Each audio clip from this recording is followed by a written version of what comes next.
जो बंदा माजी में रहता है वो गमगीन रहता है, और जो मुस्तकबिल के बारे में फ़िक्र रखे वो परेशान रहता है। जो हाल में रहता है वो खुशहाल रहता है। कुरान करीम को अगर आप तर्जुमे के साथ समझ कर पढ़ेंगे तो ये आपको साहिब हाल बना रहा होता है।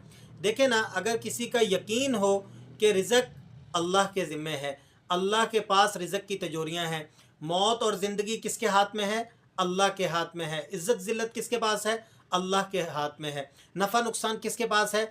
अल्लाह के पास है। जो सारी चीज़ें अल्लाह के सुपुर्द कर देगा तो वो सुरखरू होगा या नहीं होगा? सारी टेंशनें उसकी ख़त्म हो जाएंगी।